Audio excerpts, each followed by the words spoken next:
I now call the June 20th, 2017 regular council meeting to order. Would council members please denote your presence by depressing your yes switch? All council members are present.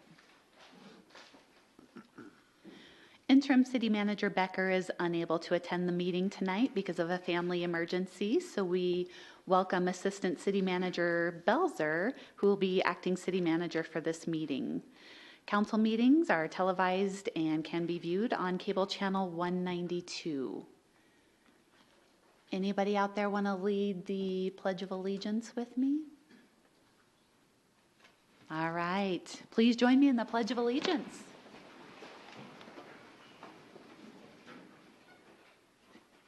I pledge allegiance to the flag of the United States of America and to the republic for which it stands, one nation under God, indivisible, with liberty and justice for all.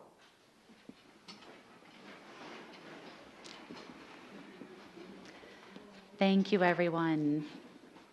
The chair would entertain a motion to approve by minute action the minutes of the June 6, 2017 regular council meeting as published in the Casper Star-Tribune on June 13th, 2017. So moved. Moved by Vice Mayor Pacheco, seconded by Councilman Laird. Any corrections? I learned how to run my microphone. Please cast your vote, and please record the vote. With all members voting aye, motion passes. So if you plan on moving or seconding or talking at all, you might as well get your microphones on. Green light. Close to the lips. The chair would entertain a motion to approve by minute action the June 20th, 2017 bills and claims as audited by Interim City Manager Becker. So moved. Second. Moved by Councilman Hopkins, seconded by Councilman Johnson. Abstentions? Please cast your vote. And please record the vote. All members voting aye, motion passes. We have a bright spot in the community tonight. Do we have some folks here in honor of the upcoming Lemonade Day? Are you the only one? All right. Well, we have a proclamation to read, and then I'll present it to you so that you can have it for your scrapbook or whatever you would like. So, Lemonade Day is a free community-wide educational event providing children with the opportunity to learn and apply entrepreneurial thinking and create a foundation for success in the global economy. Lemonade Day exists to infuse today's youth with the spirit of enterprise, teaching the basic business and entrepreneurial skills necessary to become successful, contributing members of their community. Lemonade Day has a core philosophy of spend, save, and share that is implemented by teaching children how to start, own, and operate a business, learn goal setting, develop a business plan, establish a budget, seek investors, provide customer service, and give back to the community. Lemonade Day offers opportunities for families, businesses, schools, youth organizations, faith-based communities, neighborhoods, institutions of higher learning, and governmental agencies to unite for a common purpose, to train the next generation of entrepreneurs. Lemonade Day is an event that demonstrates to young people of Casper that they are important citizens and care about their future. Therefore, I, Keneen Humphrey, Mayor of the City of Casper, Wyoming, do hereby proclaim Saturday, June 24th, 2017 as Lemonade Day in Casper, and I commend the organizers, volunteers, and participants of this endeavor. Would you like to come up and we can see if we can get a photo op, or you can give a speech, whatever you would like. You can come all the way up here if you want.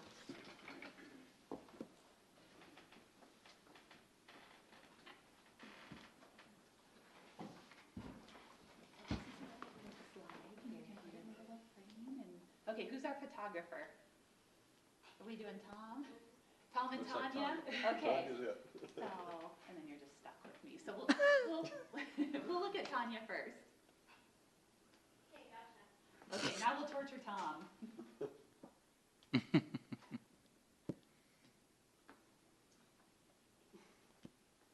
Did it work?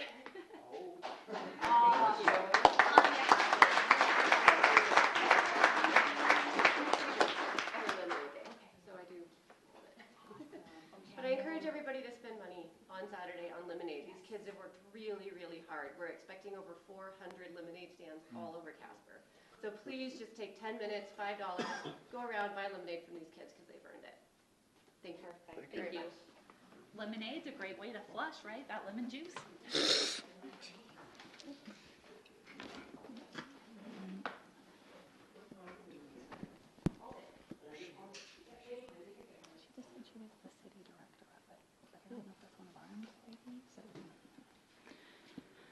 Please read the consent agenda titles. Establish July 5th, 2017 as the public hearing date for consideration of the following items. Generation Casper Comprehensive Land Use Plan, the real estate trade agreement between the City and Fire Station Limited Partnership to trade real properties located in Block 1 of the Casper subdivision, and new restaurant liquor license number 34 for New Chopsticks Asian Bistro Casper, Inc., located at 1937 East 2nd Street. The chair would entertain a motion to, by minute action, establish the public hearing dates just read. So moved. Second. Moved by Councilman Walsh, seconded by Vice Mayor Pacheco. Abstentions or nay votes? Please cast your vote.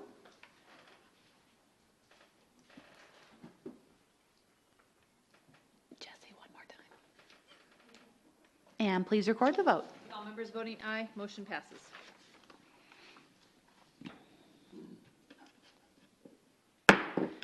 I now declare the public hearing open for the consideration of the fiscal year 2017 budget amendments. Mr. City Attorney, do you have any exhibits? I do, Your Honor. I have two exhibits. Exhibit number 1 being correspondence from Tracy Belser to Liz Becker. That document dated June 6, 2017. And exhibit number 2, that being the affidavit of publication as published in the Casper Star Tribune, which is dated June 15, 2017. City Manager report. Thank you, Your Honor. Members of Council, the Municipal Budget Act, Wyoming State Statute, Section 16-4-108, prohibits the expenditure or encumbrance of any money in excess of the amounts provided in the budget for each department. To comply with this requirement, City Council may authorize an amendment of the budget as per Wyoming State Statute 16-4-113. At year-end in June, a comparison is made between budget and actual expenditure. This evaluation often leads to a certain number of budget adjustments. A budget adjustment is typically done when 1, funding became available after the start of the fiscal year, often due to the receipt of a grant. 2, special circumstances arose mid-year that resulted in spending more than had originally been budgeted. Or 3, the original budget was simply erroneous because an item was incorrectly entered into the formal budget document. The city typically submits budget amendments twice a year, once in January and once in June. Due to the low number of adjustments desired, a budget amendment was not submitted to council in January this year. I looked back and from at least 2013, it's been typical practice for the city of Casper to do this amendment process. So this isn't new due to our financial circumstances. So going through, I'm going to go through the detail of all the items that are listed. Fire grants was an increase of $110,000 for grant equipment training associated with the purchase of a Dragger Gas ID gas detection monitoring system, a self-contained breathing apparatus units that are air packs that can be worn on the back. These items were funded by unanticipated revenue from a higher than expected grant award. Police grants, an increase of $163,278 for providing salary and benefits for a program assistant, also included for funds for training and supplies. This will be funded with federal grants from the International Association of Chiefs of Police and Homeland Security, and also to provide for overtime and supplies associated with alcohol and tobacco compliance. This is being funded with state grants. So these items are also funded by unanticipated revenues from higher than expected grant awards. And the property and liability, an increase of $280,000. This is for an error that in our light equipment fund, it was entered into the budget. This is one of those erroneous errors. It was entered in as $12,000 instead of $120,000 during the budget entry process. Also, for costs associated with the Coal Creek fire that began October 10th, 2015, as far as repairs on city property, the solid waste grinder damaged had to get repaired, and so that item was put in, and then we get refunded by WARM. So these items are funded by unanticipated revenue of $280,000 associated with the anticipated loss payment from WARM before July 2017. Capital projects, an increase of $1,567,810 to provide for the Platte River restoration. The funding derives via grants from 3 sources, including the Wyoming Business Council, Wyoming Game and Fish Commission, and Wyoming Governor's Big Game Coalition. These items are funded by unanticipated revenue from the receipt of grant awards. And let's see. Oops, I'm sorry, I was skipping over that one. Another one to provide $375,000 for Phase 2 of the Casper Mountain Trail Project from Casper College to Rotary Park. The funding derives from Wyoming Department of Transportation Alternatives Program. And this item is also funded by unanticipated revenues from receipt of grant awards. And to provide additional work on Robertson Road construction project, funding derives from the Wyoming Department of Transportation Alternatives Program. This item is funded by unanticipated revenue from the receipt of grant awards. Funding for completion of the Ymca project. This funding was budgeted in fiscal year 16, but was not encumbered to fiscal year 17. So this item was funded by reserves. Then we have perpetual care increase of $10,000 for tree planting within the city. The funding derives from a grant from Keep America Beautiful. This item is funded by unanticipated revenue from the receipt of a grant award. Weed and pest increase of $18,750 for equipment and service to track spray operations and allow easier dissemination of data to the public and internal customers. And this item is funded by the fund reserves. Bale fill increases $38,236 for part-time personnel to contain litter. The Wyoming Department of Environmental Quality indicated the bale fill was not in compliance, and the facility should be in compliance July 1 of 2017. So funds are used for that, and also for part-time personnel to fund a municipal worker to transport residential waste from near the baler building to the landfill. Customers are permitted to drop off waste in the construction containers when city balers are not operating.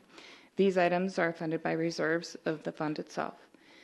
Refuse increase of $50,000 for bulk fuel, as estimates assuming diesel fuel will remain at $2 per gallon have provided inaccurate. This item was funded with reserves.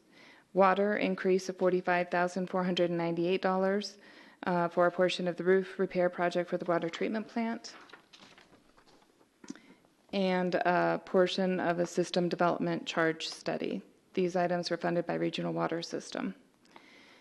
Water treatment plant increases $65,000 for electricity charges. This line item has been budgeted too low in recent years, and this adjustment would align the budget with the actual usage. This item is funded by Regional Water System.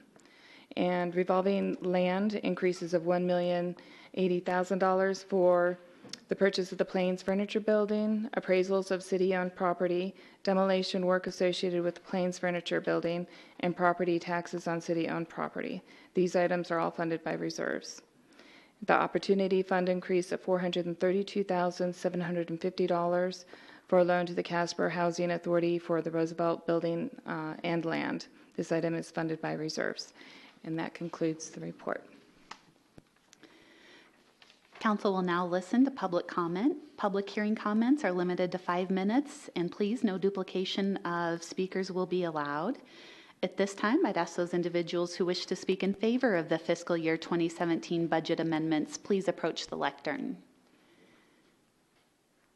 Anyone who wishes to speak in favor of the 2017 budget amendments? At this time, I'd ask those individuals who wish to speak in opposition to the fiscal year 2017 budget amendments, please approach the lectern. You speaking in favor? Okay. Mary Ann DiVittorio, 222 West B. I just want to commend those people, whoever they were, on their grant writing. I've done some grant writing, and it isn't easy. So whatever they did to get those amounts up, congratulations, and thank you. Thank you for the compliment. Anyone else who wishes to speak in favor?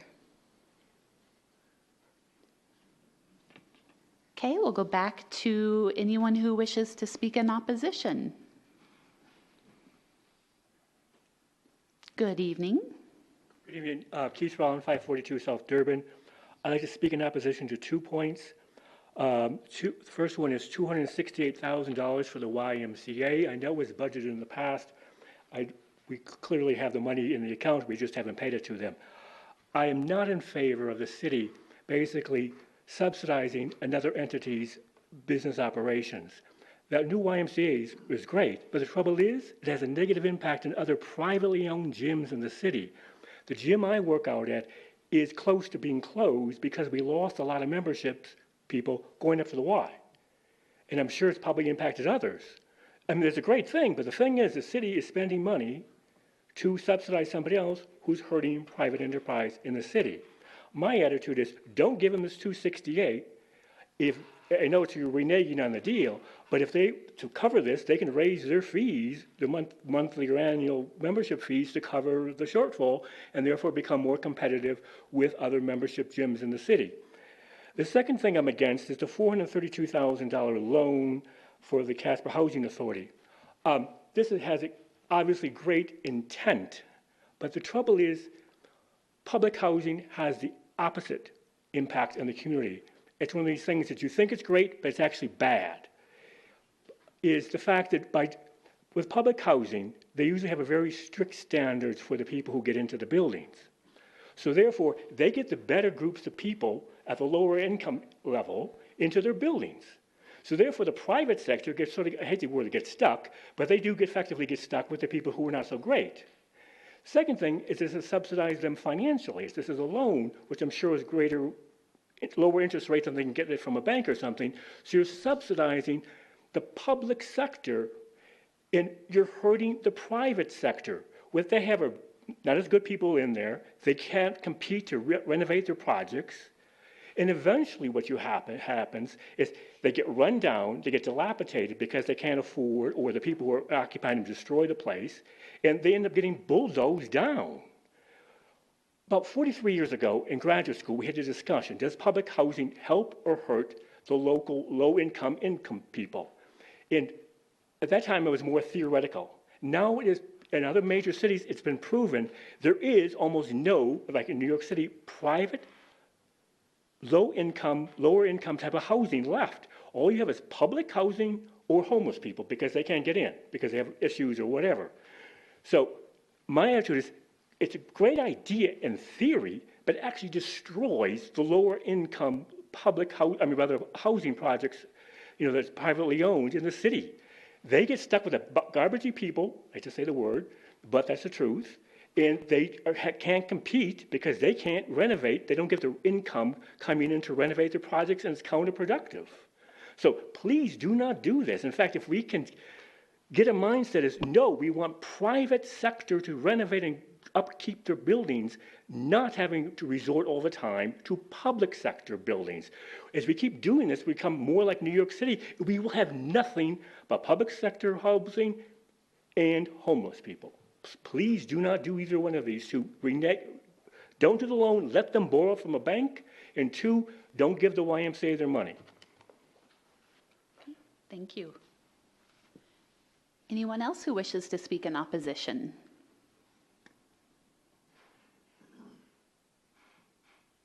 Last chance. There being no others to speak for or against the fiscal year 2017 budget amendments, I now declare the public hearing closed. The chair would entertain a motion to, by resolution, authorize the fiscal year 2017 budget amendments. So moved. Second. Moved by Councilman Johnson, seconded by Councilman Hopkins. Discussion.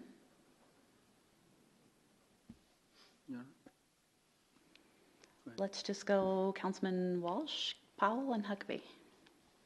Thank you, Madam Mayor. I just wanted to say I'm going to abstain from anything in the budget amendment that would apply to animal control. Okay. Thank you. Councilman Powell? Thank you, Your Honor. Mr. Rowland makes good points, and I do think public housing is problematic. I think in this case, we're talking about housing specifically for homeless veterans, and I think it's important for people to realize that. And the goal of the Housing Authority is, of course, to move people through that program and into private locations and secure a housing unit in the competitive market. So I am supportive of us doing that because it gives some of these folks who've been homeless for a long time a chance to establish a foothold. With regard to the YMCA, it is kind of a unique situation because the city owns the land that the YMCA is situated on. That decision was made many years ago. I'm not really sure the circumstances, but I think it bears repeating that the city's involvement in the YMCA project is basically involves the infrastructure demands of relocating that facility. There was a large water line going right through the site that the city owned and had to move before the YMCA could be relocated to the south. And there was also a hill there with that had to be secured with a retaining wall. And am I being heard okay? I was criticized. I just realized I didn't move my microphone up like I had planned. So, I just bring it closer, Charlie, okay. just to be safe. Thank you. I will try to do a better job here.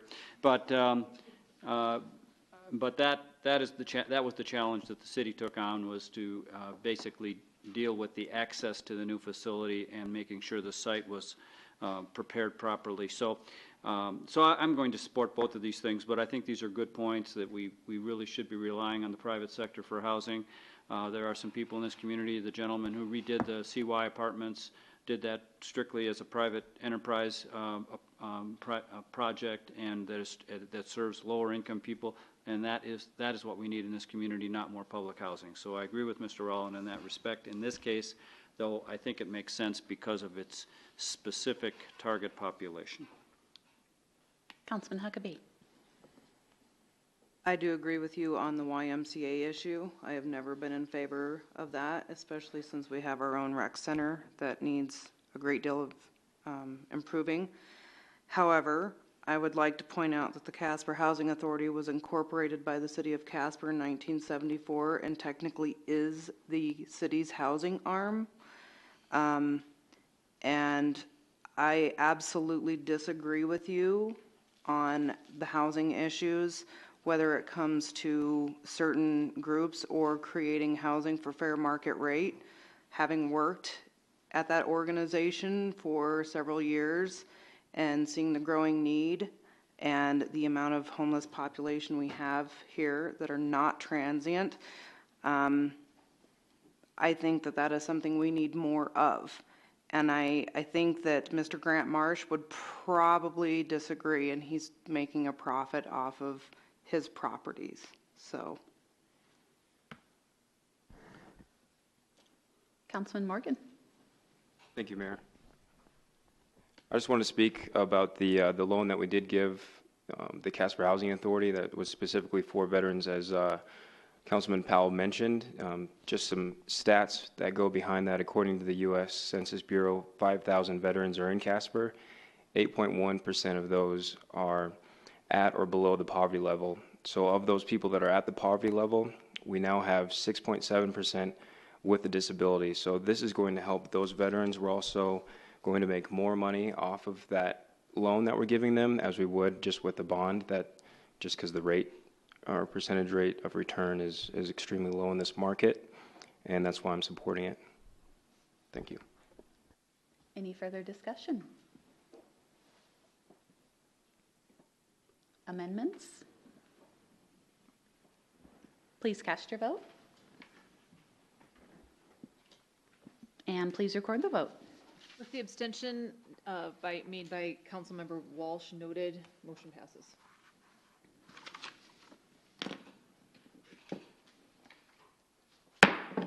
I now declare the public hearing open for the consideration of the fiscal year 2018 budget. Mr. City Attorney, do you have any exhibits?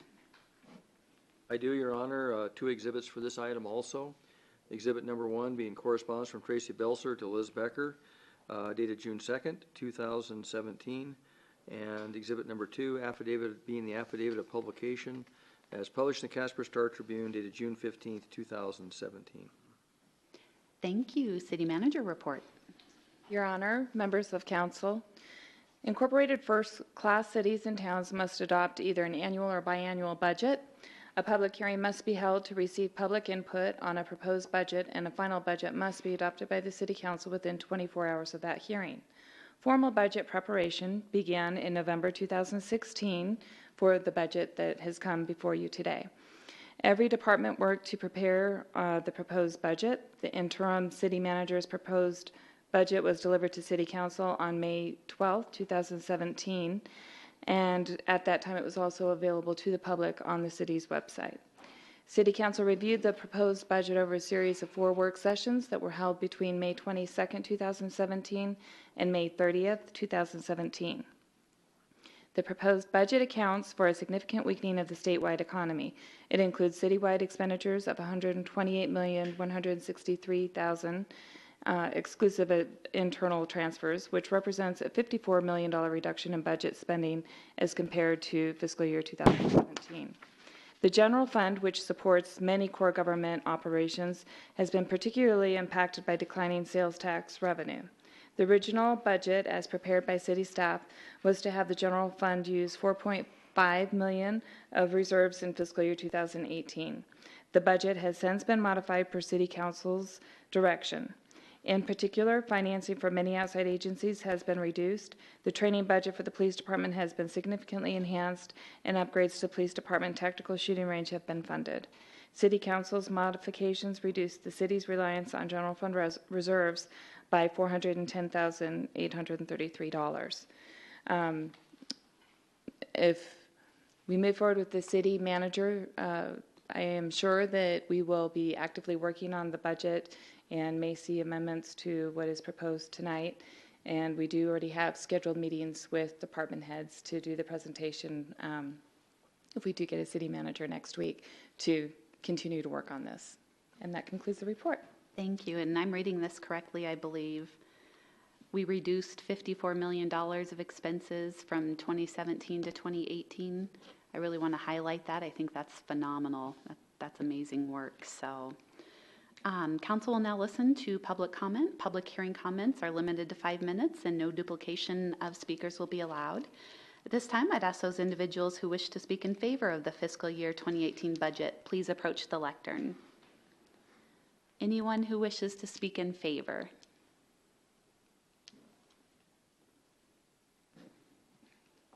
At this time, I'd ask those individuals who wish to speak in opposition to the fiscal year 2018 budget, please approach the lectern.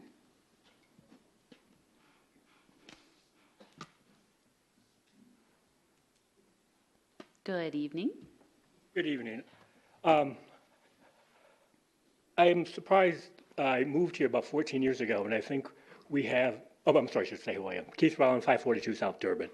I moved here about 14 years ago, and I thought I moved into a Republican area. I didn't know I moved into a Democratic area.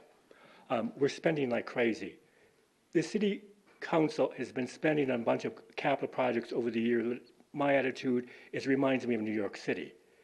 The county, on the other hand, has been very prudent with their spending. They cut back programs last year that they had originally thought about. We don't. I have a bunch of items that I would like to see cut immediately. I know you're talking about them in the future. The first one is the DUI court. That's a little over $200,000. I understand there's only 300 about DUIs, which comes out to be about $700 to $800 per DUI. That seems to be very expensive per DUI. I think it could be handled by the other court. Also, the judge in this case, I think, has a conflict of interest. He's a judge, but he also handles it as an attorney in criminal court. So theoretically speaking, you could have this guy is his client in some case, and all of a sudden a couple months later, he appears before the judge in a different case. Or he could be also handling the case where the other person is a witness for the prosecution, and all of a sudden that witness for the prosecution the following week comes up in a DUI case. Remember, this is a small town.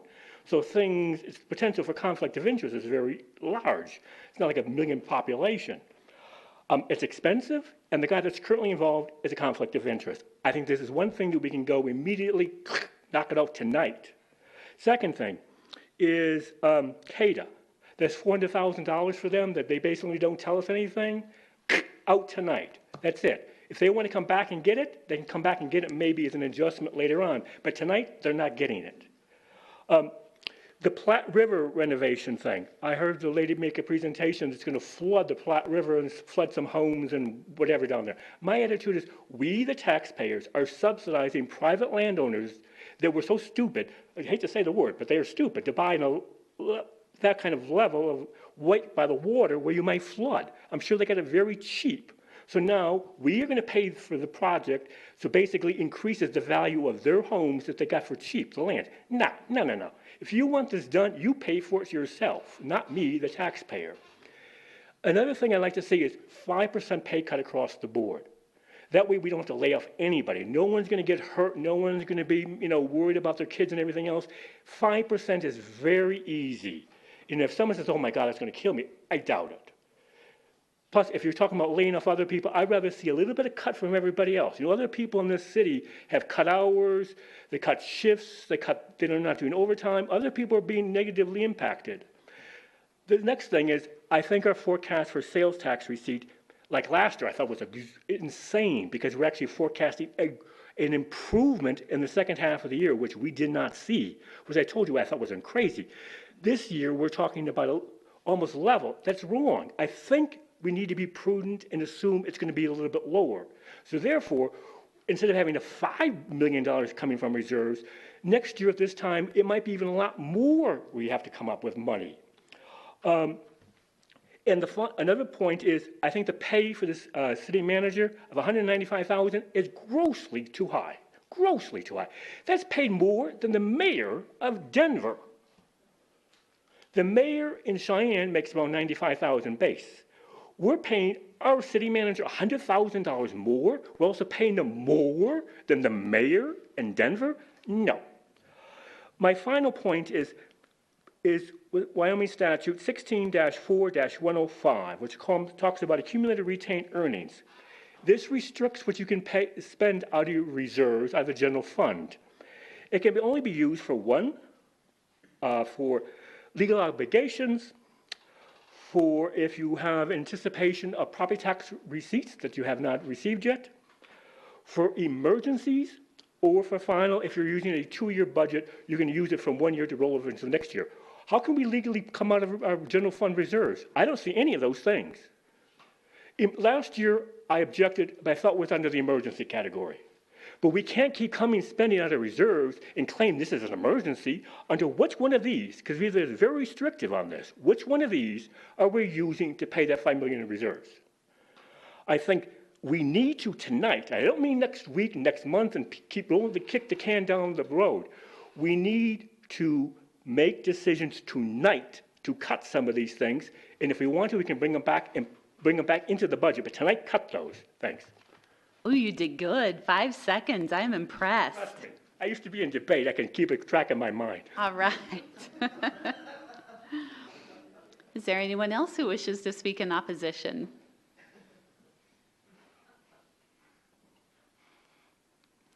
There being no others to speak for or against the fiscal year 2018 budget, I now declare the public hearing closed. The chair would entertain a motion to, by resolution, authorize the fiscal year 2018 budget. So moved. Second. Moved by Councilman Hopkins, seconded by Councilman Johnson. Discussion. Councilman Walsh. Madam Mayor, I'd like to make this same abstention on anything that has to do with animal control. Okay. Councilman Johnson.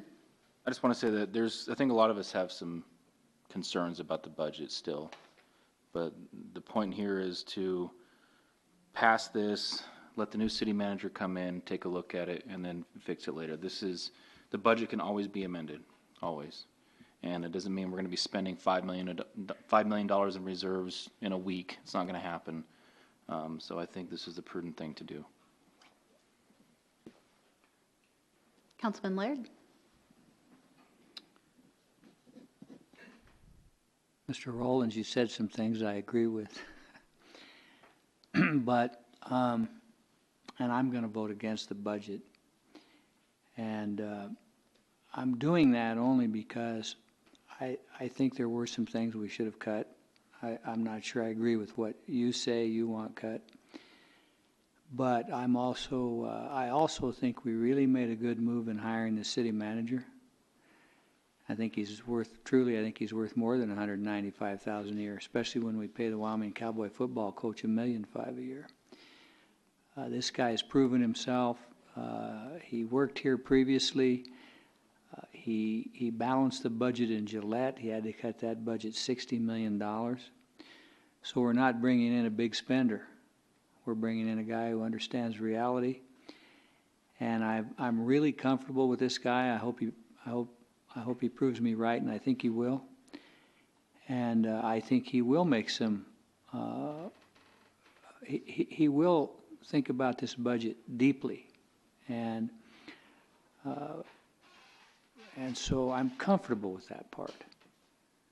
And so and being the new guy on the block, I would have liked to have seen. I'd actually like to see us pass a resolution at some point that every year we get 3 budgets to look at. One being a balanced budget, one being somewhere above that, and then one being just a crazy spending looking budget, so I can get an idea of what we need and don't need. And I think maybe, who knows, that maybe could happen. We'll have to listen to the new manager and take his counsel, but I think it's a well-spent $195,000 based upon his experience, his understanding. He's a guy that loves this job. So I'm willing to give him the biggest chance there is. Thank you, Mayor. Other discussion from this side? Councilman Powell? Thank you, Your Honor. Mr. Rollins' suggestions are all worth considering. I think I'm not really sure what the 5% decrease would add up to. That would probably be the most substantial recommendation. I mean, the others in a $128 million budget would make very minor reductions in the grand scheme of things, and possibly reduce the use of reserves by maybe 20 or 30%, but we would still be hitting reserves pretty hard. I was not present for the discussion of the more serious cuts. I was on the conference call, but I think what we learned from that discussion when our staff prepared these options was that if you are interested in making very serious cuts to the budget, you have to look at recreation and the extent to which the city subsidizes recreation for its citizens. And some of the suggestions that were offered to us were things that people had to really seriously consider, such as closing Hogadon, closing all of the pools, taking the subsidy of the rec center to zero, or possibly closing the rec center.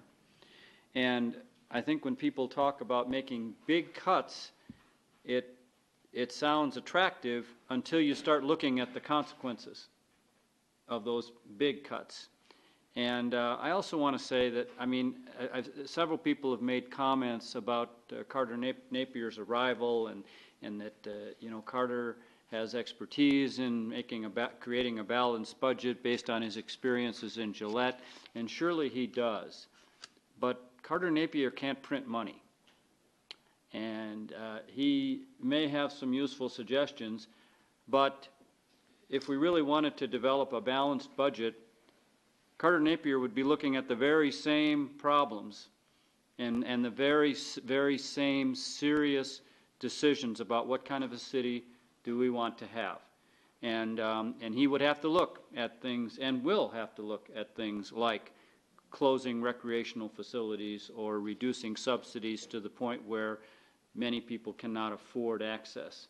And so I think we should be careful about our expectations with the new city manager and not expect him to ride in on a white horse and solve a problem that we've been wrestling with for some time. Because the problem is real, these are real problems, and if there was an easy solution, we wouldn't be hitting our reserves to the tune of $5 million. And so I think we just need to be careful, and yes, I'm hopeful that he will have some ideas that we have not considered, but let's be fair with him and not expect him to come in and take care of a problem that is very difficult to solve. And hopefully we will see this turnaround, and this will be the high water mark as far as the extent to which we hit our reserves. Thank you. Councilman Huckabee. I too have reservations with this budget as is, but have agreed to pass it because those changes and amendments can be made in the future. That being said, I want to thank all the staff that put in a lot of time and energy into this budget when they were kind of put in a position to not have any other choice. And you all stepped up and you all made very informative presentations to council and worked long hours and weekends. So thank you for doing that, and thank you for going above and beyond. I think I'll echo that. I know that a budget was created that kind of fell in your guys' lap, and the way you pulled together to accomplish it and make the presentations. How many people helped put into the budget again? Was it Over 100, I believe. It was over 100. Was it 97? 99. I'm sure there was another person somewhere that helped. And I mean, talk about a team putting a budget together for council. And I know that council had different questions this year. We threw some curveballs at you that were definitely not easy, and it was very last minute. And yet you guys still pulled it off. Pretty sure you missed that holiday weekend, but I hope we make it up to you later. So you put a lot of work and effort into this, and for that, you guys are phenomenal. So thanks for all your hard work. Councilman Hopkins. Thank you, Madam Mayor. I think it's important to note that we just didn't start working on the budget. It was presented to council fairly recently in May, I think, was the first presentation. But the budget work actually started in November. And realistically, in an organization our size, to start your budget for the next year 5 months ahead of time is pretty good. 6 months ahead of time is pretty good. 7 months is beyond the call. And we had inclinations that things were going a little bit south on our revenues. Turns out that the 1 cent sales tax by end of fiscal year 17, pretty close. I think it was 0.5%. And for our projections to come in within 0.5% of where we thought they'd be, I think that's also pretty good forecasting. I always would say if you get a budget within 5%, you're doing pretty good. So my congratulations to our crew. You guys did a great job. One more thing, it's not $5 million, it's $4.5 million. $500,000 is $500,000. Thank you. Anything else? Okay, please cast your vote. And please record the vote. With the abstention made by Councilmember Walsh noted and Councilmember Laird voting nay, motion passes.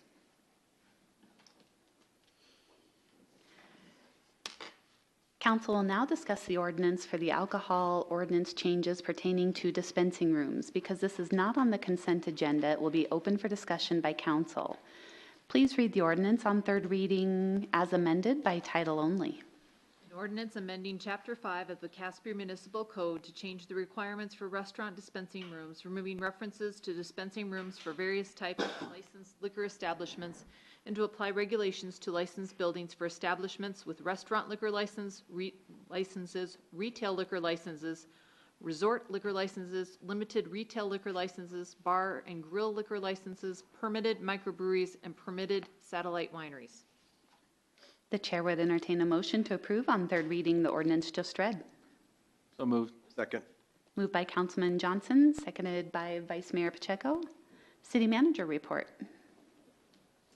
Your Honor, council members, in 2017, the Wyoming State Legislature enacted changes to the laws that govern liquor licensing for bars, restaurants, and similar establishments. One of the primary changes involved dispensing rooms. Until now, licensed facilities such as bars and restaurants needed to designate a specific dispensing room from which to pour alcohol. These changes, we had extensive municipal code in Chapter 5 of the liquor law. These changes the changes that we're dealing with in the third reading are focused on dispensing rooms. Additional changes to the municipal code, which would bring the city's law into closer alignment with other state statutes, will be proposed at a later date, and we know that there's quite a list of that. So that's what we're referring to in Phase 2. The proposed ordinance was generally discussed at a City Council work session on April 25th, 2017. Council collected public input on the ordinance at a public hearing on May 16th. And then Council passed the ordinance on first reading at that meeting, but in response to some concerns that were raised by the public, Council asked to review the ordinance at another work session before bringing it back for second reading. The ordinance was duly discussed at a work session on May 23rd, 2017. Options for amending the ordinance were considered, including possible changes to the age restrictions of customers and employees. Council did not add any new restrictions regarding underage waiters, bartenders, or customers, but Council did choose to amend Section 5.08.370. This part of the code states that servers with alcohol need to be 19 years old, but the new amendment would reduce that to 18. This change will make 5.08.370 consistent with the rest of the proposed law. The ordinance was passed on second reading at a regular council meeting on June 6, 2017. The ordinance was then discussed again at a work session held on June 13, 2017. At that work session, the focus was on gambling in the dispensing rooms. The state legislature removed its own prohibition against gambling in dispensing rooms, but those restrictions still appear in the city's liquor code. Gambling in dispensing rooms is currently prohibited by 5.08.290 Section D and 5.08.340 of the Casper Municipal Code. The removal of those gambling references has been included in the proposed ordinance, and those changes are now being submitted for council's consideration on third reading. Okay. Council discussion. Councilman Walsh. I think the title of our ordinance here, the dispensing rooms, doesn't fully capture the whole issue here, and Tracy just read a whole bunch of them to us. I am opposed to this, not because of dispensing rooms, but because of we'll be authorizing 18-year-olds to be in a full retail bar unrestricted. That has never worked in the past. There's no reason to believe that will work again in the future. And I would like, as we go through these additional changes, if we could add a piece of that into our discussion in a work session on a method to make a reasonable restriction where it makes sense from the liquor industry, it makes sense from a regulatory industry. There's a way to do it. Finding the exact wording is being worked out. I don't have it right now, so I'm going to vote against it. That's how adamantly I believe that 18-year-olds in a full-scale bar, not in a restaurant, can occur. So I'm going to vote no against that as its entirety. We can address it later if everybody chooses. Okay. Other discussion? Councilman Laird? I just wanted to bring up the issue about the Sunday hours, which it occurred to me that the Sunday hours ought to be the same as the rest of the week. Those old outdated laws don't seem to apply that well anymore. I know the city that's near Wyoming, Jackson Hole, they have the same hours, I think, all week, and it works. So we're going to tackle that in Phase 2. I just wanted to mention that we're thinking about it because I see the Galloways out there, so they could probably give us some input into that as well as this 18-year-old deal. So the state passed the law allowing 18-year-olds to work in bars, right?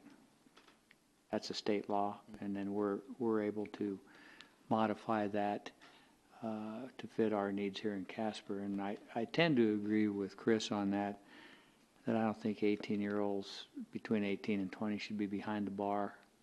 I don't think it's a problem where else they are in the bar, but behind the bar pouring drinks, I think, is a problem. Here again, Mr. Galloway and his youngest son are here. I don't know where the middle son is, the oldest son, but the biggest son. But they might have some input in that. I'm always,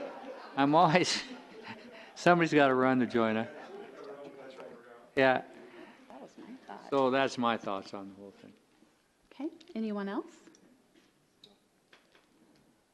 Anyone else over here? Okay, please cast your vote. And please record the vote.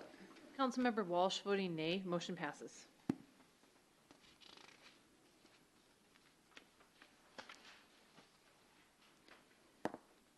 Please read the consent ordinance on third reading by title only. An ordinance amending section 2.04.060 of the Casper Municipal Code pertaining to regular meetings of the Casper City Council. The chair would entertain a motion to approve on third reading the consent ordinance just read. So moved. Second. Moved by Councilman Johnson, seconded by Councilman Huckabee. Please cast your vote.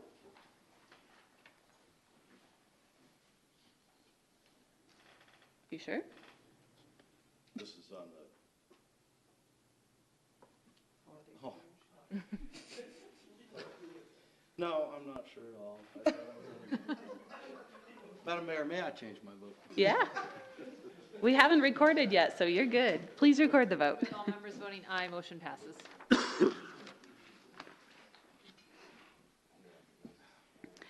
Council will now discuss the resolution for the employment agreement for Carter Napier.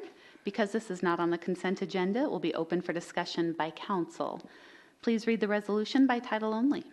Resolution employing James Carter Napier as Casper City Manager and authorizing the execution of an employment agreement. The chair would entertain a motion to adopt the resolution just read. So moved. Second. Moved by Councilman Huckabee, seconded by Councilman Walsh. Discussion. Let's go Councilman Johnson and then Councilman Morgan. Thank you. I just wanted to say I'm excited for this. I think it's going to be a good thing for Casper.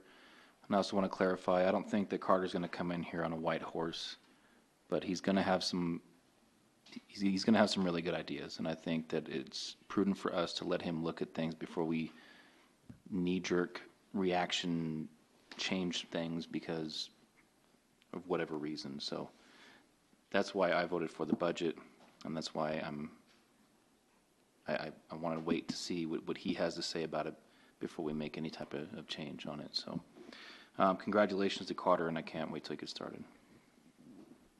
Councilman Morgan. Thank you. I just wanted to say, to begin with, I was kind of nervous about bringing on Carter just because I don't know the guy personally, and not opening it up really had some reservations for me personally. After being in Gillette for the Wyoming Association of Municipalities Convention, gave me a great opportunity to speak to people that actually work for him, and they're not in a formal setting, so I, of course, I'm doing my own investigating work. What do you think of Carter? How is he? How is he to work for? What has he done for you? What has he done for the city? And after speaking to them, other mayors and council people that do know him across the state, I think it's going to be great. I like his ideas. I like the fact that he's also sat on a board for the Northeast Wyoming Coalition that brings in outside businesses to help their economy. So it's partnerships with Buffalo, Sheridan, and of course Gillette, because they see growth potential in each one of those cities is going to benefit all of them. So the fact that he's coming here, hopefully he can add more partnerships to our region and of course benefit the city of Casper. So that's why I'm supporting Carter. Thanks. Councilman Walsh. Thank you, Madam Mayor. I had the opportunity to work with Carter when he worked here, and I don't know if that was close to 20 years ago. We were both kind of at the same level of things in management, and I do have tremendous confidence in him. Clearly, I'm not one to remain silent than I have on this budget, because Carter, if you're listening, you better cinch up that white horse and ride in here and do exactly what we know you can do, because that's the quality he's got. So that's my confidence level. I think he's going to be a great choice. I know he is. Thank you. Councilman Powell. Thank you, Your Honor. I don't think anything more really needs to be said about Carter. His reputation is well established in the state, and has been previously established within our community. I also am very excited to work with him. I think it also is worth pointing out that we've had a difficult stretch here with a lot of criticism and concerns about how the city is being run and how this council is conducting its business. Carter Napier didn't have to come here. He was well respected and well established in his current position. I think the more, and I've gotten to know Carter through my association with the Wyoming Association of Municipalities, as Councilman Morgan has mentioned, and I think it speaks well of the city of Casper that he wants to come here. And he is a very competent individual who can assess what is really going on in a community and how a community is being governed.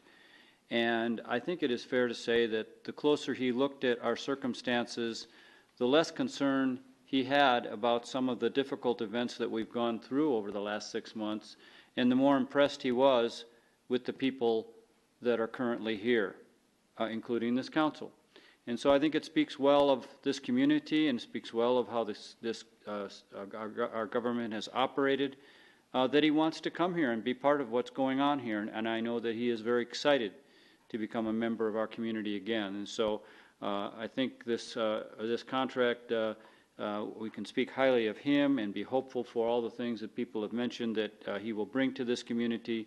But we should also feel proud of the fact that he wants to be here with us. So thank you.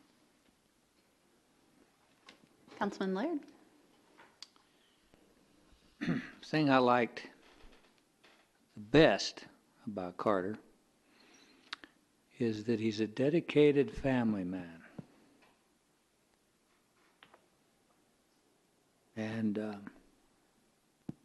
it's kind of important in these times, I think. The other thing I sensed that he was a spiritual man and an honest man. And I think the rest speaks for itself. Glad you're coming, Carter. Anyone else? Okay. Please cast your vote, and please record the vote. With all members voting aye, motion passes. Obviously, we very much look forward to Carter being here. He'll be a great addition to our team. Not that we don't have amazing people already, but he'll be wonderful with us.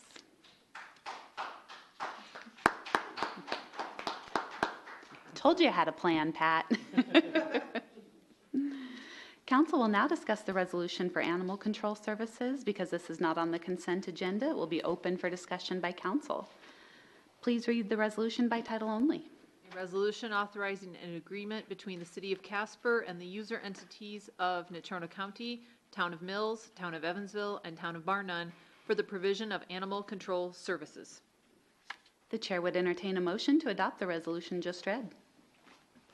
So moved. Second. Moved by Councilman Powell, seconded by Councilman Johnson. City Manager report.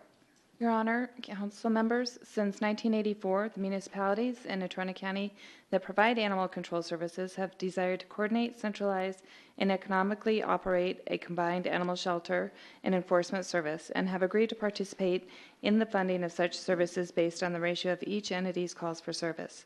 The City of Casper has administered and provided the services for the shelter and public safety enforcement efforts via the facility maintained and operated by the city known as Metro Animal Services. These user entities have also agreed to exchange information and maintain communication in order to provide high levels of service to their citizens, and have organized an oversight committee which meets quarterly. The current agreement is expiring, and the user entities would like to renew it for another 3-year term for July 1st, 2017 through June 30th, 2020. The agreement between the City of Casper and the user entities of Natrona County, Town of Mills, Town of Evansville, and Town of Barnon has prepared the agreement for council's consideration. Also, our Metro Animal Services manager has provided additional information just to see the user's service levels. And that information has all been provided to you, and that concludes the report. Okay. Council discussion. Councilman Morgan.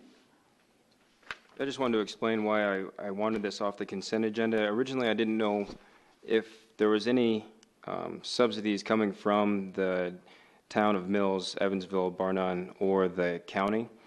If you read that first paragraph, whereas the various user entities of Natrona County will provide animal control services, and then it goes on to say, agree to participate in funding of such facilities.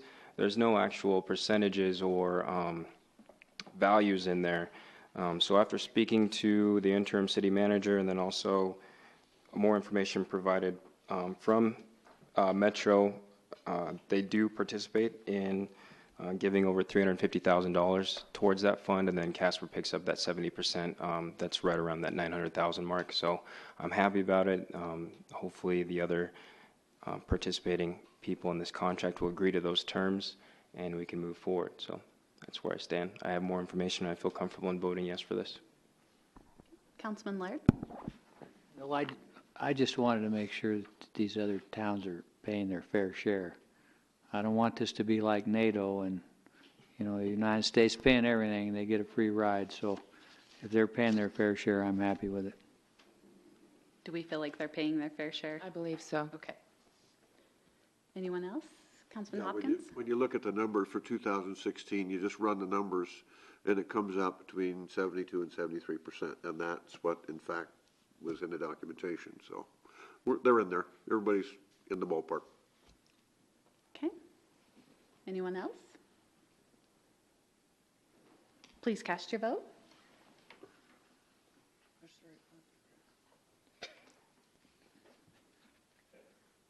Amanda, you might have to hit it one more time.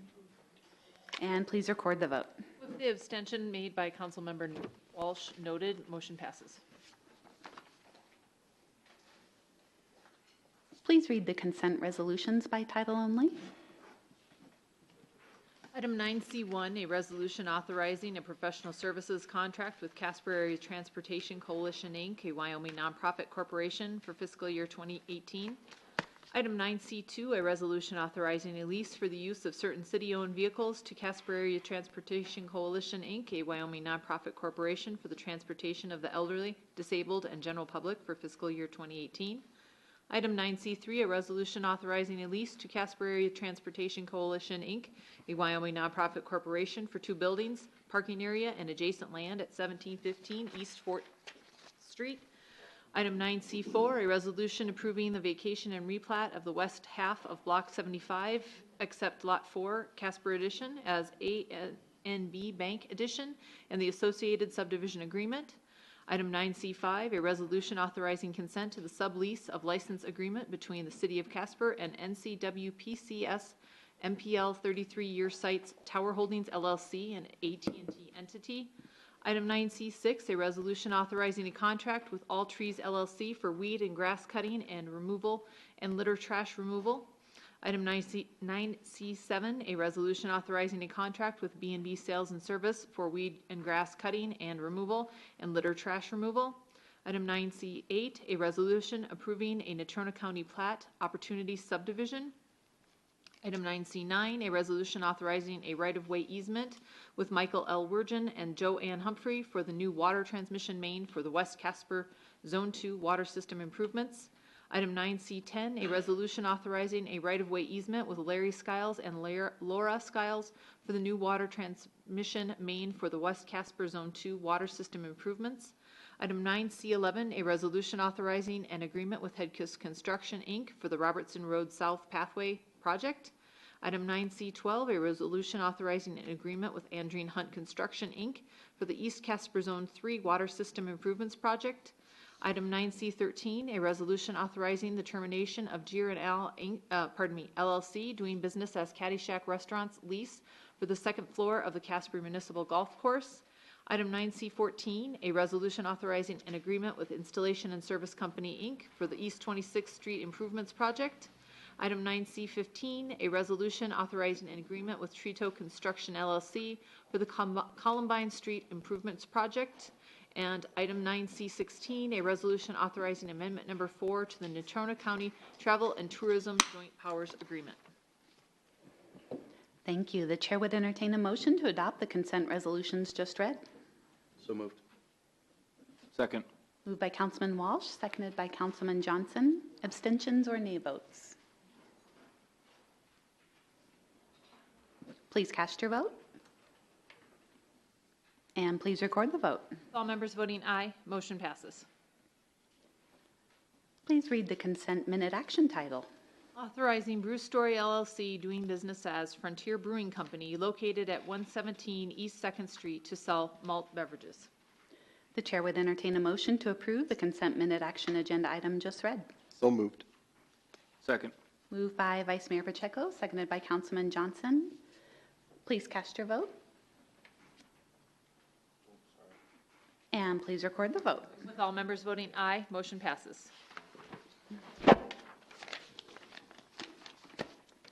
Now's the time we'd invite anyone in the audience who wishes to speak to council to come forward. As stated on the first page of the agenda, we'd like you to state your name and address. We won't respond to personnel matters, and we refer those to the city manager. Questions posed by speakers may not be responded to by council members, and please keep your questions and presentations limited to 5 minutes. Anyone who wishes to speak to council, come on down. Who is this guy? He looks like trouble. He's a Democrat, isn't he? Good evening, Pat Sweeney, 951 North Kimball. I think I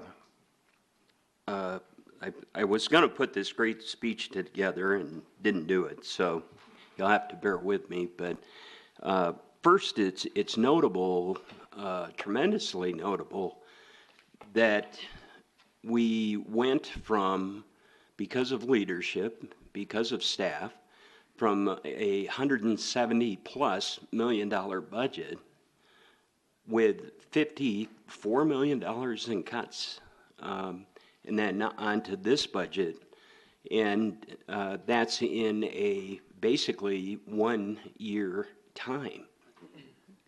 And I just think that's a tremendous accomplishment that the community should be very proud of.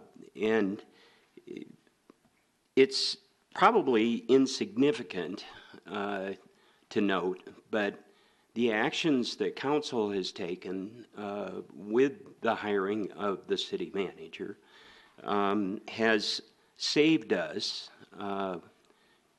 just in the last 2 rounds of city managers, we've probably spent, just with consultants, $50,000.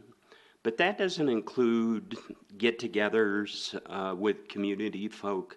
That doesn't include travel budgets and overnight stays. So we've probably spent in excess of $75,000 to $80,000. That's an estimate on my part. And so you divide that in half, because that was 2 rounds. Potentially, you've saved the city $40,000. And in the scheme of things, no, that's not a lot of money. But you've made a tremendous hire. I think the business community should rally behind this council. And I think our citizens should give some time, as well as council, to give Carter a chance to assess. It's a huge, huge job, and there's plenty of needs. I know he is going to be compassionate in those decision processes. I know he will deliberate. I know we've got a police chief to hire. I know we've got a fire chief to hire. Those are two major decisions. And you've made the right choice. He's everything that everybody has said, including the family, is 1,000% correct. I think we're very lucky. And was there some angst? I believe so, because of all the turmoil. Anybody would have concerns taking a position like this. But true character, he is committed, and I know will do a tremendous job. And we might have more cuts coming. And I think the citizens should realize that, that what a gift we've had in severance tax and sales tax and the growth spurt, and it's not there. Maybe we've hit a plateau, but with oil plunging again, you know, it's uncertain, still uncertain times for Casper, for our state. So anyway, I congratulate you, and I think it's been it will serve, I hope Carter's here for 20 years, and it'll be into the future for future councils also, but let's give him a fair chance as a community, not take the pot shots right off the bat. And I truly believe our community will do that. So, and I'm definitely committed to helping wherever we need to help. So, but thank you. Thank you. Did I get within? 19 seconds left. I'm proud of you guys. Anyone else in the audience who wishes to speak to council?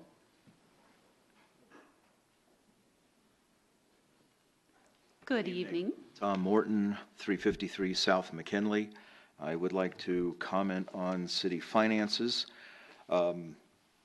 I really don't have an opinion, but I do have perhaps an historical perspective. A while back, long time ago, I picked up the audit for the city of Casper for 1926. You don't have problems. This is the introduction. To the Honorable Mayor and City Council, gentlemen, sorry folks, pursuant to agreement, we are including herewith our report compiled as a result of our audit of the affairs of the City of Casper. This report represents the conditions and transactions for the years 1924 and 1925, subject to the following limitations and qualification, and as nearly as correct as possible, owing to the lack of records and cooperation of city officials of the last city administration. These are comments about the general fund and water fund. There has been a general misappropriation of funds in the manner in which the different accounts have been switched around. In the improvement fund's interest have been paid out of principal, principal out of interest, or if necessary in any particular account was short of funds, the fund from other account would be used. There is bound to be a day of reckoning, and it is in our opinion that it is nearly here as the available funds for the improvement bonds and interest and the retirement of bonds for the improvement districts is limited. In the next few years, bonds will have to be retired in large amounts, and the city will not have the funds. At different times, money has been transferred from one account to another, notably general fund, to come from other fund, and that account cannot be reimbursed. No record exists of warrants issued on the various banks and still outstanding, and several warrants are missing but are marked paid in the warrant register. We could not determine the amount that was paid out for interest. In order to determine as nearly as possible, we had to take the amount from such warrant, as no entry was ever made in the books. I'm even skipping the next part. Your city clerk is also purchasing, I'm talking about purchasing here. Your city clerk is also purchasing agent, but we found that the system in vogue was very lax. Any employee being able to buy what he considered he needed and getting in an order afterward. We made up requisition blanks, purchase order blanks, and invoice blanks.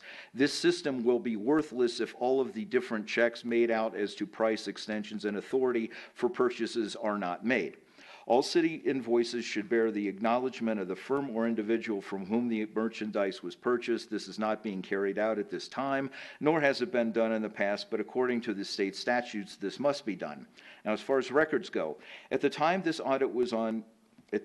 of starting this audit on January the 5th, 1926, we found the records of the city treasurer's office, with the exceptions of the assessment rolls, warrant registers, and receipt books, in 3 boxes in the vault. These boxes were piled full of warrants, coupons, bonds, checks, and miscellaneous papers, all thrown into the boxes, there being no semblance of order. The files of the office were empty, and no correspondence has been found except for one small file. We were informed that prior to leaving office, the former city treasurer had 2 truckloads of papers taken to the city dumping grounds and... We're not done yet. We were informed that prior to leaving office, the former city treasurer had 2 truckloads of paper taken to the city dumping grounds and burned.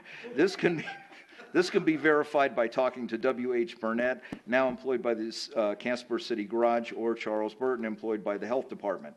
The condition of the different books and records in the city treasurer's office are such that no one can tell anything about them. The record of receipts and disbursements has not been kept up, and distribution of the items are incorrect and in many instances not carried out at all. The tax rolls are in such a shape that it is impossible to tell anything about them, and it will be an impossibility to ever get an exact check of the amount of improvement taxes and interest due. We have made no attempt to check these over due to the lack of time, and the cost would be prohibitive. The property owners will undoubtedly check them up sometime, as they will not pay the assessments twice. Thank you very much. I can't make this up.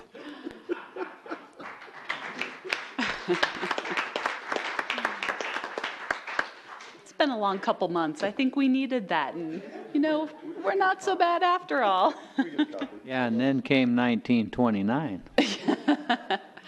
Mr. Morton, they're requesting a copy of that if you might have a way to get a copy to us. I love it. Thanks. I don't know if you get to talk again. Oh, how many times is it? Okay. All right. Go ahead. I'll be on vacation for a few months. Go to the Hamptons. We have a safety issue on East 2nd Street, where the American National Bank is building their construction of the new building over there across the street from the NIC. They put a fence around their construction project, which normally they do, but to put the fence in East 2nd Street. So that means those cars going along East 2nd Street are being squeezed slightly because the fence has the posts have a bottom about that wide. So they're in the street about that far because these cars are being squeezed. That's one issue. But the second issue is, where do pedestrians go in this case? And that's a very highly pedestrian area. Where do they go? I mean, we have the NIC there, we have the library there, this is the summertime. We have people driving down that street that maybe have never driven down there. We got tourists coming into town. I have spoken to the following. I spoke to the Michael fence people to put it up. They have no idea. They just put the fence in the middle of the street. I said, who could authorize you to do that? I don't know. So obviously they are construction workers. They just do what they want to do. Then I went to the American National Bank building itself, who's building that, talked to one of their corporate officers. He was going to talk to one of the construction people, and this is last week, Wednesday.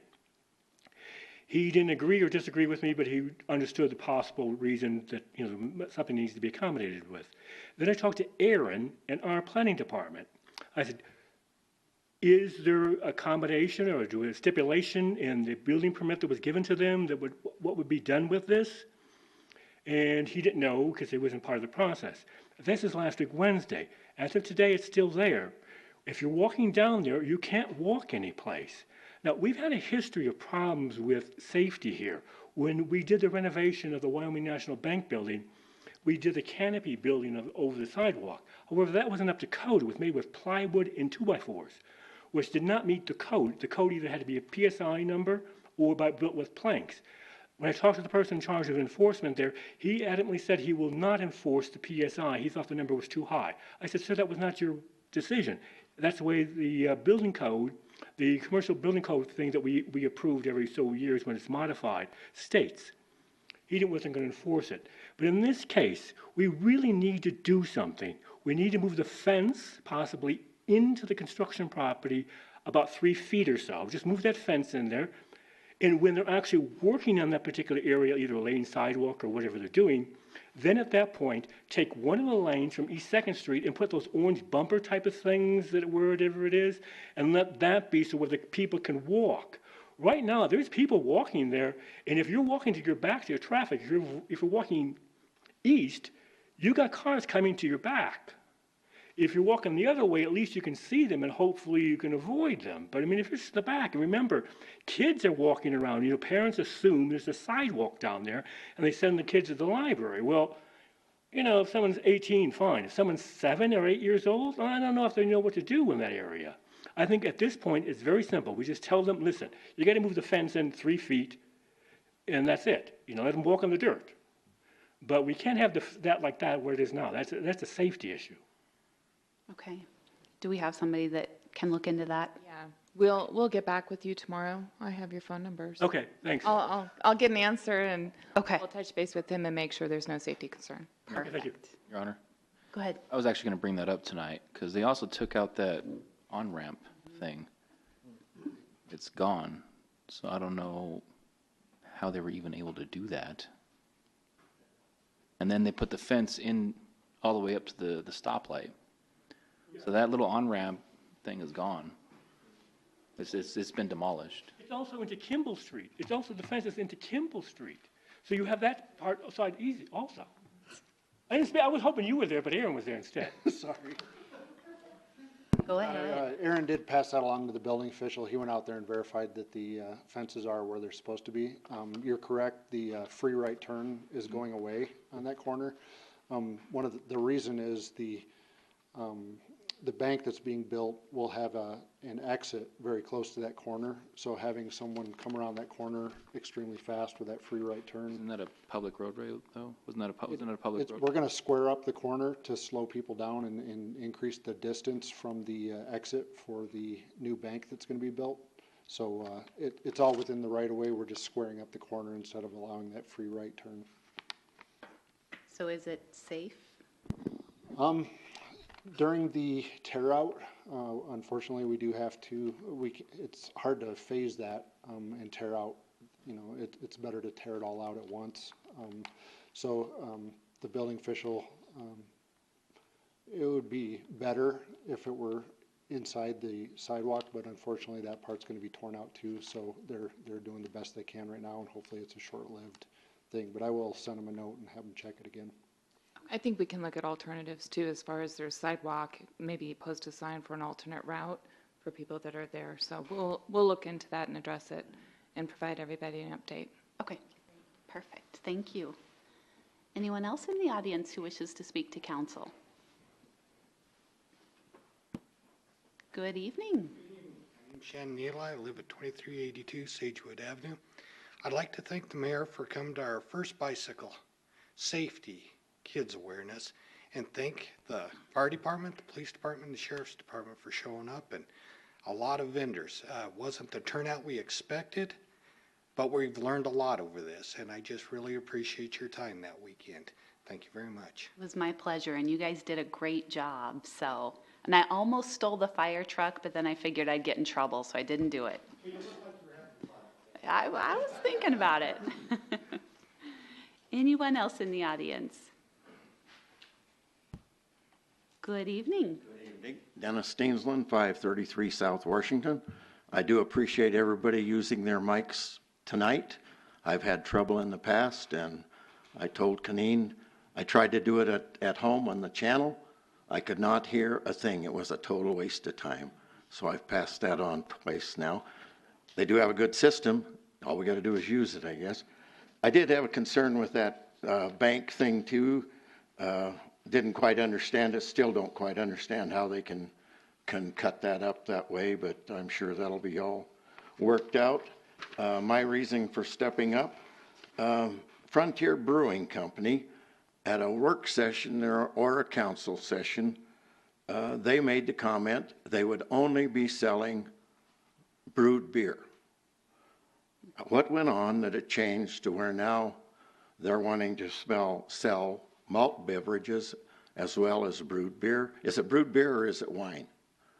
I don't remember exactly which it was, but I did approach the guy after the meeting, and he says, we will only be paying or selling brewed beer. Is that right? Does anybody remember that? It's beer. What's transpired with malt beverage?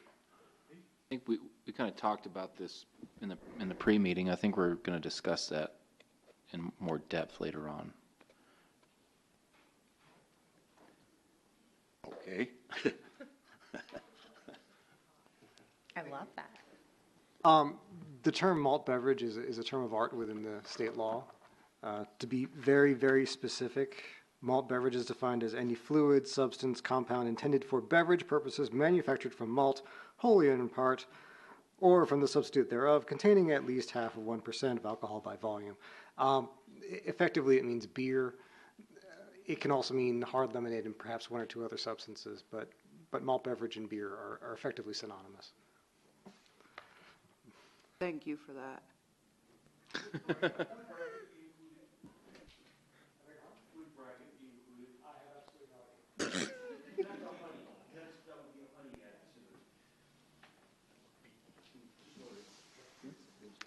Anyone else in the audience who wishes to come down? Otherwise, I'm going to turn it over to the council. Okay, Councilman Hopkins. Yeah, we had a couple things going on this week. We had a regional water meeting this morning where we reviewed the contracts, or reviewed the budget for next year, and made similar budget adjustments to this year's work. And then we had a senior advisory committee meeting last week, and they're going to be coming before council, I believe. What's? Did you get that? July 5th? Yeah, July 5. So, and they'll be reporting to council and showing you some of the progress that's been made in that group. Other than that, I guess I would like to take this opportunity to welcome our new city manager when he shows up, and I look forward to providing him, hopefully, reasonable council guidance. He's the guy that's got to run the city, and what we do is provide policy, and I look forward to continuing our job is to provide policy to him to institute. And I do have a lot of confidence, and I think he's going to do a good job. So, other than that, that's it. Thank you. Councilman Walsh. Thank you, Madam Mayor. This week wrapped up the College National Finals Rodeo. It was a spectacular show. These are all the best of college athletes, and so they're my favorite. I really don't care much for watching professional sports, but I absolutely love watching the college athletes perform. We did have one serious incident with a young man named Brady Gray from Odessa College, critically injured in a bull ride when a bull stomped on him, but all reports are he's doing better. Obviously a cowboy, tough kid. He's going to snap out of it. We'll probably see him next year. So it was a great show. And I echo some of the concerns on Frontier Brewing Company. I guess what I would like to know, and I don't know that answer can be made, so I'm just going to throw it out there. Will the brewing equipment be in place and operational when the malt liquor is being sold from other sources? What I would like to see is if you're going to have a brewing company or brewing license, that it works in your brewing and it's not just being used as a method to get a different form of sales going on. I'm sure we can investigate that further. And I would just put out there that, you know, when that license comes up for renewal, if conditions of that aren't being met, I'll absolutely vote against it. But one of the things that concerns me about that type of licensing and operation. That's all I have. Thank you. Okay, Councilman Powell. Thank you, Your Honor. I would just like to echo some of the comments that have been made about the work done by our city staff in the budget preparation process. Mr. McDonald's departure was at a difficult time in that process, and we had a number of people who stepped up under trying circumstances and put a budget together that maybe not everyone agrees with everything in the budget, but it is sound. The reasoning behind the allocations make sense, and the department heads did an excellent job of presenting to council what's going on in their departments and how they've tried to live within their means. And I just know people had to work very hard, and sometimes under very trying circumstances with difficult timelines, to keep council informed so that we could make the decisions that were made, that led up to the decision made tonight. So I want to thank them all for their work. Councilman Huckabee.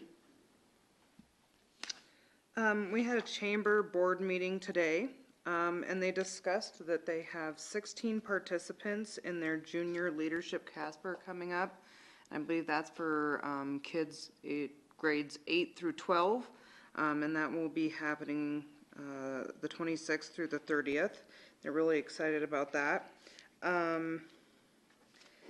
They are scheduling a meeting with city and county commissioner officials, a meet and greet that will be coming up about mid to end of July, and talked about increased traffic that they're getting for the eclipse, like everyone else is getting for the eclipse, and just questions and concerns and whatnot. I would like to remind everyone of the sexual assault panel that will be tomorrow night. I'm a little sad that I have to miss this festivities on the mountain for the first time ever, but I will be there.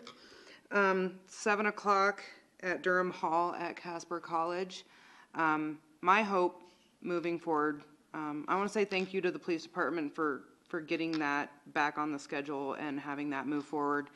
My hope with this is that this is a step forward in continued conversations, that this is not an end-all be-all, but this is a step to improving those relationships and communication with various partners in the community. So thank you.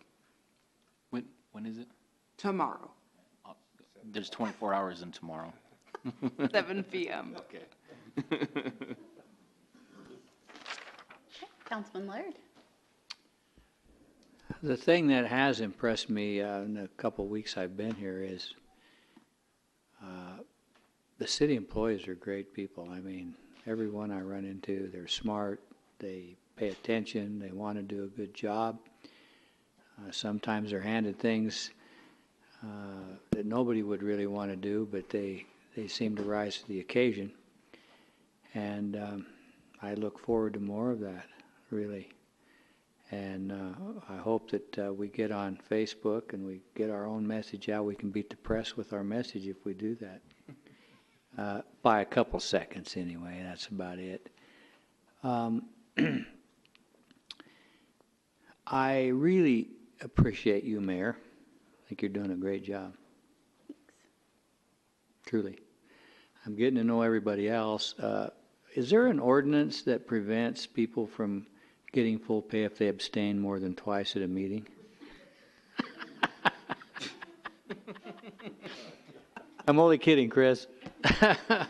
I never have got to pick on a police chief before, you know. Even a former police chief. Oh, there's the real one. It's kind of maybe going to be one. Who knows? He's the acting police chief back there. Not always nice to see you, sir. We've got a psychologist who refuses to analyze me. Thank you very much for that. And I think you're unanalyzable. Probably. And You haven't said anything. yeah. So, you know, I can say good things about everybody. I think Jesse, I think he's a great guy. He does his homework. He's the guy I'd want to have as my locker mate in law school because he studies and understands things. Sean, you know, I'd like to have him as my bodyguard, really. Mr. Pacheco, I've known his family since I was a little kid. They're great people. And I'm sure he's going to make a great mayor when his time comes. The old guy over there, I thought he was the oldest guy, but I think I might have him by a month or two. I was really wiped out by that deal. But I'm happy for the wisdom that you two guys possess on this council. I really am. Thank you. And I listen to it whether you think so or not.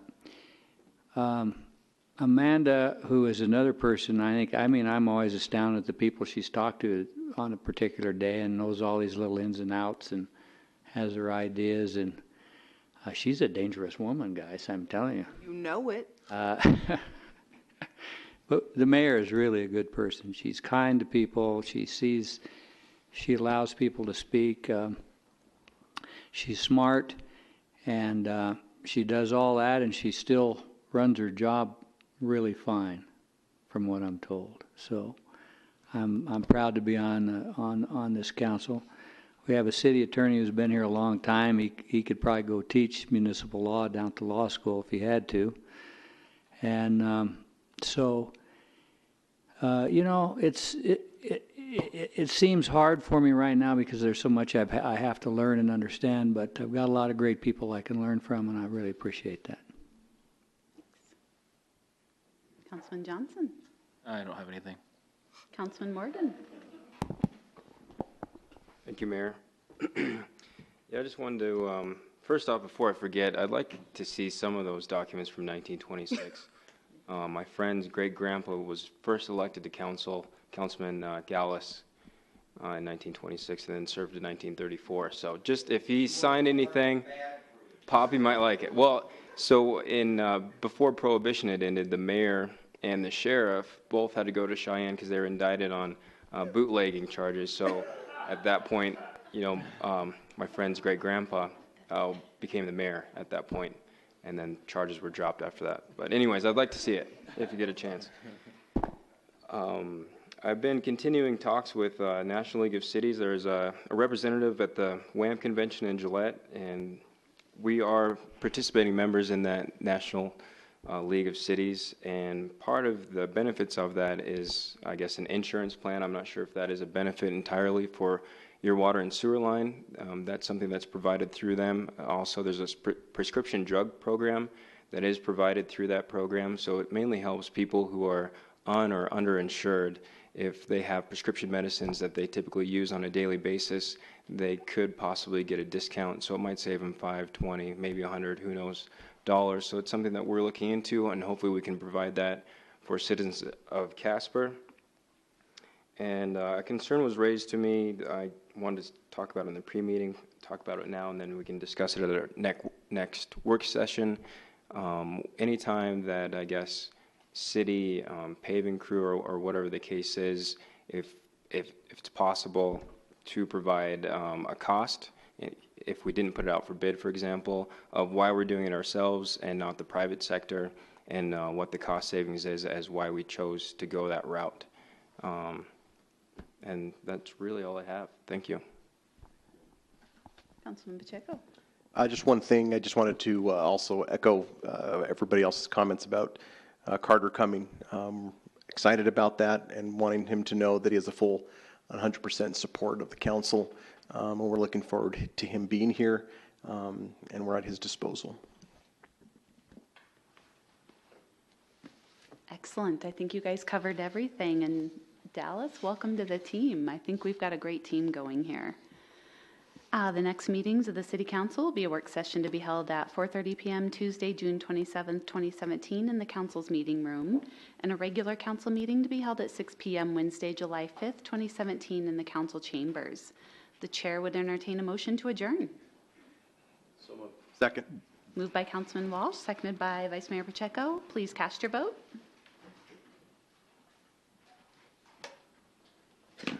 Please record the vote. All members voting aye, motion passes. Thank you. We are adjourned.